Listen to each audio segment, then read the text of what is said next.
Students, in this recorded session, today we will have a quick revision of the second lesson, The Adventures of Toto. So here it goes. The narrator's grandfather had a private zoo. He bought a baby monkey from a Tonga driver for 5 rupees and added it to his zoo. This new pet was called Toto.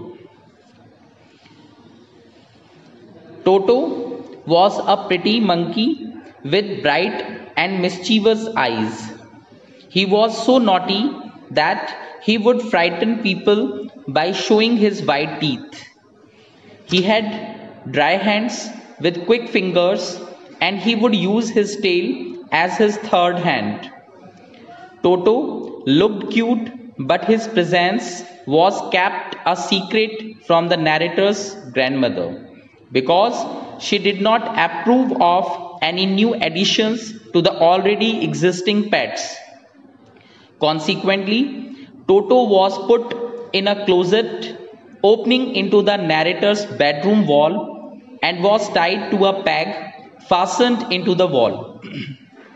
However, the naughty monkey did not stay there for long. He tore off the ornamental wallpaper and pulled out the peg.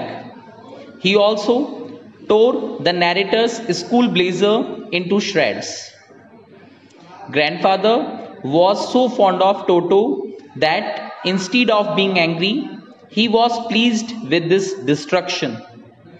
He said that Toto was so clever that if he had got more time, he would have tied the torn pieces of the blazer to make a rope and used it to escape from the window. After this, Toto was put in a big cage in the servants' quarters. A tortoise, a pair of rabbits, a tame squirrel, and the narrator's pet goat already lived peacefully over here. But the mischievous monkey troubled all these animals at night and did not let them sleep. So, grandfather decided to take him to Saharanpur with him, where he had to go to collect his pension. The narrator could not accompany his grandfather on this trip. A big black canvas kit bag was used to carry Toto to Saharanpur from Dehradun. Some straw was put at the bottom of this bag to make it comfortable for Toto. The bag was strong enough to prevent Toto from escaping or getting his hands out. So when he tried to come out of the bag, he could only make it roll about on the floor and jump with it into the air.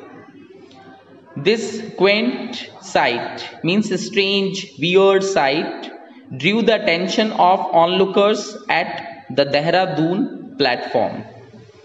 On reaching Saharanpur, Toto suddenly poked his head out of the bag and grinned widely at the ticket collector. When grandfather was producing his ticket. The collector initially got a shock, but after regaining his composure, asked grandfather to pay for the animal. To the annoyance of grandfather, the ticket collector referred to the monkey as a dog.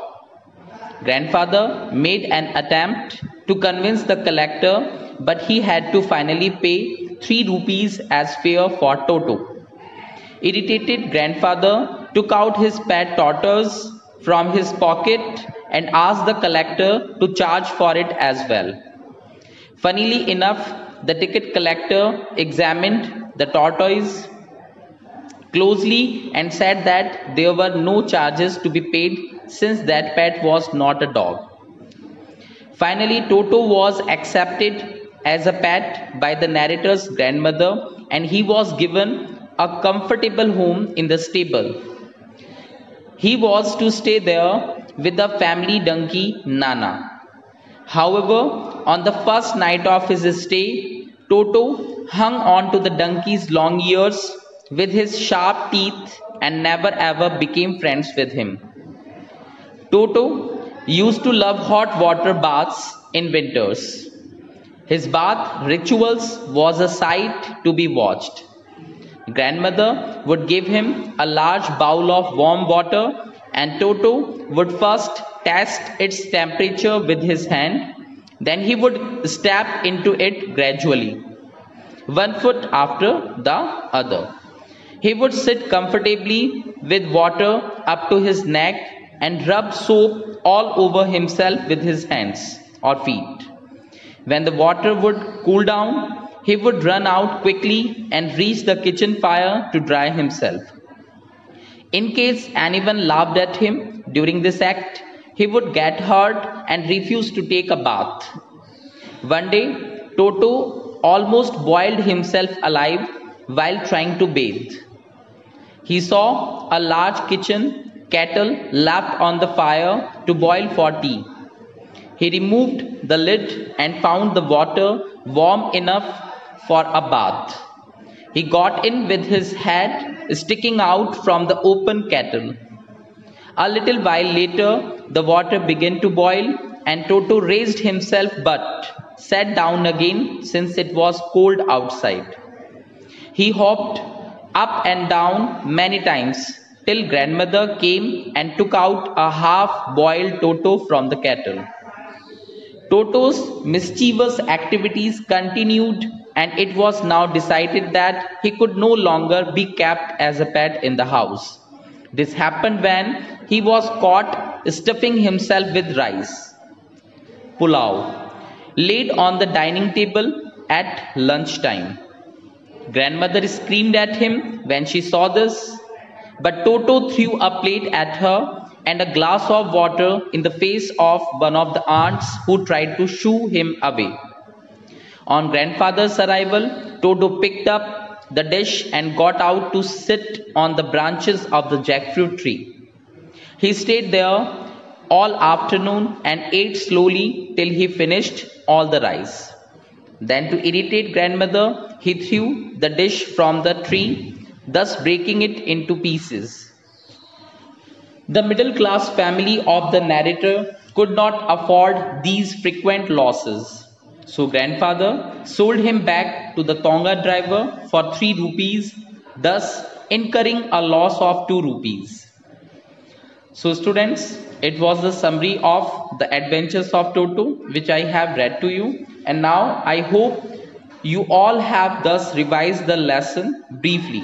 So in our next video lecture, we will do the MCQs of the same lesson for better understanding. So thanks for watching the video. Have a good day ahead.